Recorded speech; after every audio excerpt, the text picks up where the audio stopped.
Good morning, guys. So this is a little different. My dad's not right by our side, which feels a little weird, huh, Peter? Yeah, but Yeah. hi. But hi, and you wanted to tell him something before we get started, right? What? Okay, show him your blankie. It says Roblox Peter Love. Roblox Peter loves. Okay. So it's super early in the morning here. Peter's still in his jammies, and Mommy just got out of a shower, huh? But we've gotten a lot of requests to start our own channel, huh, Peter? So we're going to do that, and we'll still be on my dad's channel as well, and all the links will be the exact same down below, because as you guys know, my dad and I still do all the ministry and all the outreach together, so there was just no need to change any of that. It'll be the exact same. Okay, you can calm down. But we wanted to give you an encouraging word this morning. Did you want to say anything about Jesus this morning?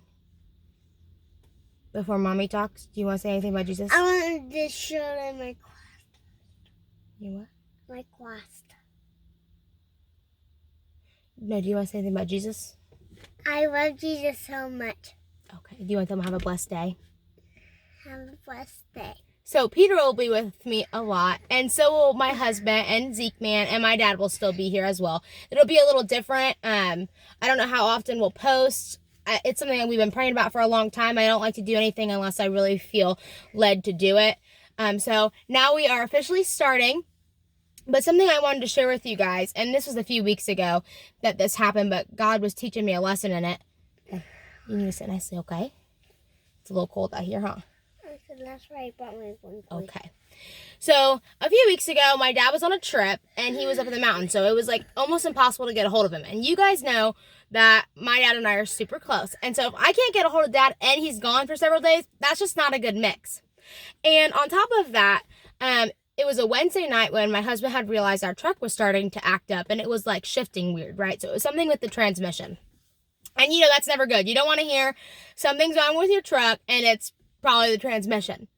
So he got home on Wednesday night because that's his ministry night, and it was super late. And by the time he had gotten home, you know, it was bath time, feed the kids, put them to bed, and it was just chaos. So in all the chaos, he had forgotten to tell me that something was going on with the truck and that he had to schedule an appointment for it.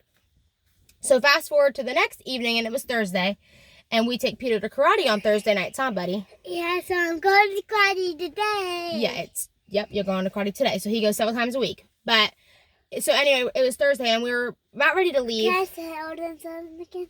Okay, one more time. Karate. Go ahead, one more time. How cool is that I go karate? How cool is it that he goes to karate? Okay, when somebody comments, we'll read you the comments, okay? Okay, and we'll show him some moves later this week. But it was Thursday, we're about to leave, and my husband had said, honey, I had forgotten to tell you about this truck issue. And I was like, oh no, I'm like preparing myself for this. And he said, well, something's shifting weird. And I said, well, what does that mean? Like, I knew that wasn't good, but I'm not a mechanic. You know, I know enough when something goes wrong with my vehicle. I might be able to say before the engine light comes on, honey, something's wrong with the car. That's pretty much the extent of my knowledge in a vehicle. So he tells me something shifting wrong, and I did know that that did mean transmission. Something is wrong, probably with the transmission, if it's not shifting and going into the gears, right? So I'm like, well, what are we going to do? He said, well, I scheduled an appointment, and that was going to be almost a week out. Excuse me, you need to stop. It was going to be almost a week wait, and so I'm feeling all this anxiety. We have to take Peter to karate, and I have to be in a good mood to be able to do that. So we didn't have time to really talk about it. So we get in the car, and how my mindset works is I'm asking Josh 1,000 questions. Well, what did it feel like? What did it do? When did it start? Exactly, approximately what time of the day did you realize this happened, you know? As if that's going to make it any better. Me knowing every detail was going to be me diagnosing the vehicle, right?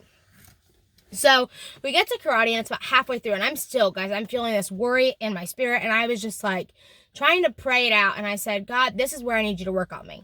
We had actually that Monday had started a new study, and it was talking about the armor of God and the schemes of Satan and all of that. And Peter, you need to stop, please. Bye. And so I'm sitting halfway through the karate class, and I couldn't get a hold of my dad at all that day anyway. So I'm like, I just need to get a hold of my dad because I just need him to pray with me. So I leave halfway through to step outside to call my dad, and I'm like, Peter, you need to listen, please. And I called my dad. Thank God it went through, and I was telling my dad, I said, okay, Dad, several things. And when I'm stressed, I just need to laugh with my dad. So I said, well, for one, what I'm about to tell you is your fault because you left me, you know? And Dad can attest to that, and we just laugh, and he said, well, what's going on? So I had told him about the truck issue, and he, of course, was, I'm so sorry, honey. And I said, but Dad, this is where I need God to help me in. Because something I've been learning a lot, and God has been trying to teach me, is that Satan will work against us, right? So he does scheme, and there are attacks, but they will always be attacks. But we give Satan too much credit. Peter, if I say it again, you're going to go back inside, okay? No, that's not how we behave, okay? No. No, thank you. We don't touch that button, right? No. Okay, thank you. I said why. What? I said why do Okay. not touch it. No, thank you. So I had learned that Satan does scheme against us, right? And you see that in your daily life. He will come against you. But we give Satan too much credit because we have the power of choice as a body of believers, right? We have the power to decide how we're going to respond to the enemy and to the attacks that we face daily. So I was telling my dad, I had said, Dad, I just need help in this part. I just need to be able to give God something Who did that? and let it go. Peter, stop. Who poked me? Mommy poked you. Because you're not listening. Peter. So I had wanted to really just give it to God and leave it. And that's where I struggle. Because where Satan might be working against me, then my response is to have an attitude. And my good intention with my husband would be to have a conversation, but that conversation would then somehow turn into, well, this is your fault, and it would turn into an argument, right? You guys can relate to me on that. I'm just being honest.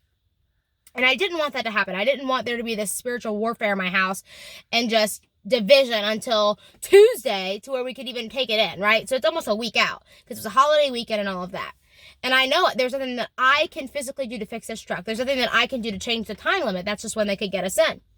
So I'm asking my dad for prayer in that area because something that I have learned is Satan will scheme, and he does. And I've already said that, but I'm going to repeat it again because he will scheme against us. He will come against us, but we have the power to decide, okay, how are we going to respond? Are we going to have unrighteous behavior? And by that, I mean, is our heart going to be negative? Are we going to have this discord? Are we going to not have peace and trust? And that's where the armor comes in. And something that I've really been studying on is the armor of the Lord and what that means. And one thing that I have found, and it was really interesting how the study had put it, but it was talking about the belt of truth. And I will come on another video because it's a little bit lengthier, but I do want to say this about it is think about your core strength. If you don't have core strength, it's going to be hard for your body to stand, right? That's kind of what that belt does. It's that truth. And if we don't have that and we don't have that trust in the Lord, then we can't spiritually stand. And the rest of the armor is just going to weigh on us. It's not going to, that belt of truth isn't going to take off any weight for us, right? Spiritually, in the spiritual realm. So really, I was like, okay, I really got to just strap that on today. I've just got to have trust that God's got me. There's nothing that I can do to change it. So I prayed with my dad and we get off the phone and I was feeling a little better. And that next morning I had woken up and I had told the Lord, okay, God, there's nothing that I can do to fix this. I have to wait until Tuesday to get that diagnosis, and we can't drive the vehicle. I'm not going to risk my son or my husband or anything. We're not going to risk our life. So we're going to wait. We're going to have peace, right? So I'm one that mentally has to prepare for expenses. So I knew, I knew that a transmission would be kind of costly. And so I had called the warranty guy because you guys know, for those who have to deal with the warranty, that you always have a deductible, which ours is not even high, which is a huge blessing. But I did want to know, because I did read in this manual, and guys, again, imagine me trying to read a manual when I know nothing about a vehicle, okay? So it's talking about powertrains and stuff, and I'm like, well, what's a powertrain, So then I have to read all about what's listed in that. And the transmission was listed in that, and we were covered still. So I was like, okay, well, maybe that means that if it's the whole transmission, they'll cover it, right? But I just didn't know. So I called this man, and God bless him, but I had no idea what he was saying. And I'm asking all these questions, right? Because I know how a lot of times when Josh and I have taken our vehicle in, and they say, oh, well, it's probably covered under warranty. Well, yeah. Every other part in that transmission would have been covered besides the one thing that was wrong. That's been our experience with a lot of the warranties. So I was just going to try to prepare for the financial costs. So that way on Tuesday, if they told me, well, honey, it's the whole transmission and it's going to be $5,000, I wouldn't be like, what do you mean? Well, I had already known that. I already knew the cost of it. I don't know what wouldn't have been covered, but I knew the worst case scenario, a transmission is this much, right? So I'm on the phone with the guy, and he was telling me, well, we would cover half of this, and I won't get into all that detail, but you guys know warranties, they don't cover it all, and there usually is some type of loophole into something. And again, it doesn't matter, but I just wanted to prepare myself for it. So I'm like, okay, well, I didn't really get much information. I kind of got a little bit more knowledge in the powertrain, what that actually meant, and what could cause the transmission issue and all of that. And he told me that the transmission would probably be about $5,000, so our cost would probably be about $2,500, right? And I was like, okay, well, I'm going to confirm that with Google, because, Google's right. So I have the paperwork in my hand, and it has the VIN number of the truck and all of that. So I put in the Ford whatever, and I put the VIN number in and the year, all of that. And I'm doing all my research on it, and it was funny how God works, because I had peace while I was doing this. I truly had peace of mind. I just wanted to prepare my heart for the cost, because I knew on Tuesday, if they told me it was going to be thousands and thousands of dollars, but I had no knowledge of how much this transmission could have cost, it would have made me in a very, very bad mood, instead of just being like, okay, the blessing here is we can cover it, right? So sometimes our blessing is that the truck gets completely paid for. God has given us the provision to be able to afford to buy it, and to be able to afford to be able to take our vehicle out of that shop, right? Because sometimes you can't do that. So while it does impact your finances, and while that could make you in a tight spot, you still had it, and that's where I was really saying to Lord, well, at least we're blessed enough to be able to afford this cost. So I'm on Google, and I kept seeing this recall for our vehicle. And I'm like, okay, well, this is weird. Nothing about transmission costs, which you would think that there would be some type of article that would have the cost or what to be expected, but nothing came up like that. And it was all about a recall. So I was like, you know what, I'm going to go ahead and I'm going to click on these links. And it was talking about, well, your vehicle had to be one of the very few or whatever out of the whole industry that was made... Okay, that was made in this certain factory. And I'm like, okay, well, that's not us. But it had an area where you could put your VIN number in. So I called Josh and I said, hey, did you happen to know that our vehicle could possibly have a recall on it? And he's at work, and he's like, I didn't know that. So I said, well, I'm going to go ahead and give you the VIN number. Can you type this in? Because to my knowledge, it's our truck. And so he did it, and sure enough, our vehicle had a recall on it to have a power system update. Now, what was going on with the truck the symptoms weren't as severe as what it said it could be. So I'm like, well, maybe it's not that. But we take it into the dealership on Tuesday, right? We had peace of mind. Guys, the first time ever that when my husband was taking a vehicle in that could have cost thousands of dollars, I had complete peace. So they're like, well, we're going to go ahead and start and do the recall work, see if that fixes it before we really dig into anything else, and there could be a higher cost. So they did this power system update, and it was super fast, and it actually fixed the truck, guys. So Josh calls me and was like, guys, it's actually, or babe, this fixed it. Like, the recall fixed it. And I was sitting there, and I was like, see, look how good God is. I for one time, gave something to the Lord. And whether it would have been this recall fixed it, or I would have had to spend thousands, I had peace. I knew God had me. Yeah, you look beautiful. Is it mine? Well, no, it's Mommy's. Is these mine? But something I wanted to remind you guys in, sometimes when that storm comes and that hit comes, it's not always as simple as a system update fixing it in your truck. Peter, if you don't listen, then you're not going to be in Mommy's video. No, they're Mommy's. Sometimes it won't be as simple. Sometimes it will be that unfortunate call of, well, honey, it's this part of the transmission, so it's going to be X amount, right? But if we just learn to have peace of mind and learn that Satan, while he does scheme against us, pull back that curtain, guys. Something that in the study she used an example of. You guys know that whack-a-mule game where the little things come up and you have to start whacking at it? Well, she was at an event, and her son, I believe it was her son or some little boy, went up to the curtain. There was little puppeteers popping up, and you had to whack at the puppets. And it was a fun thing for the kids to do. And, well, somebody had pulled down the curtain, and it revealed all the puppeteers right behind the scene. And she said that is exactly what we need to do in the spiritual realm. Sometimes we just need to pull back that curtain. Why do we keep whacking at the puppets instead of whacking at the enemy? And that's where really resonated with me maybe that sometimes, instead of whacking at the dumb little things that he Mama. brings our way, right? The little things that we can't really Mama. control. Pull back that curtain and That's start whacking at Peter. the enemy. Start taking power and control Mama. over how you respond. Peter. Start putting on your armor every single day and saying, okay, I can't fix this. I can't change Mama. the circumstance that I'm walking Peter. through.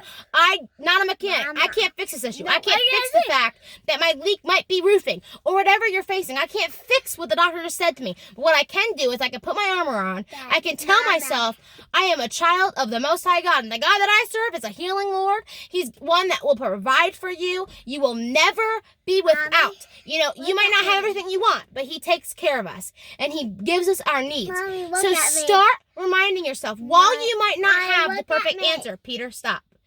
You will have favor in the Lord, and you can put that armor on and Mama. start saying, I am a child of the Most High God. Mama. Satan will not have my attitude today. Mama. He will not have my mind today. Mama. He will not rob me of my peace and joy because I am a child of the Lord, and I will have my peace. I will have my joy in any circumstance. That doesn't mean that we won't have times of worry, but that means when those times of worry come, you remind yourself, no, Satan doesn't get to have my attitude today. He doesn't get to take my spirit today. He doesn't get to have my heart. I am a child of the Lord. So in those moments, while it might be uncertain or trying, we get to decide. This is where we come in. Satan doesn't, he didn't make us, go out and argue with our spouse. He didn't make us have discord in our ministry. He didn't make us, we chose to have unpeace. We chose to be upset. We chose to respond in the way that we responded. So Satan didn't do that. We did that. Well, he might throw things at your way, and you guys know this, even on a day where you have no patience. Satan might use your spouse to come home and say something stupid to you, but you have the power in that moment to decide, Peter, stop it.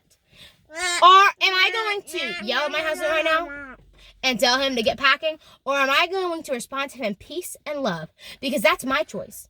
Satan doesn't get to decide that for me. I do.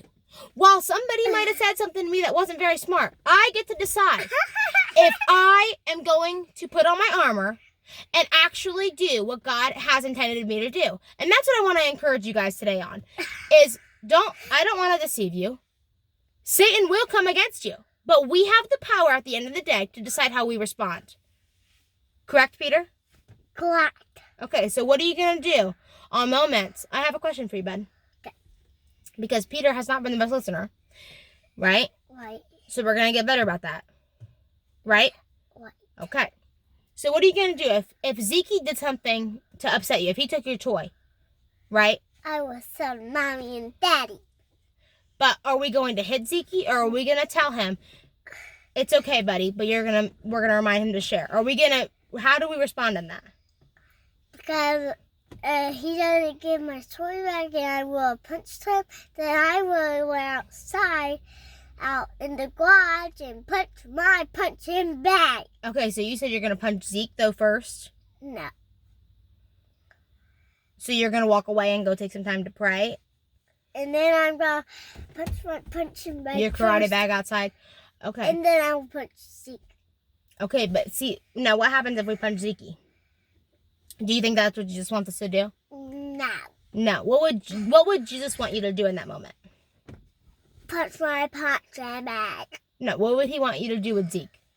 Would he want you to punch Zeke and yell at him? Or would he want you to respond in love and tell Zeke that's not how we act and we need to share? Would he want you to remind Zeke, or would he want you to hurt Zeke?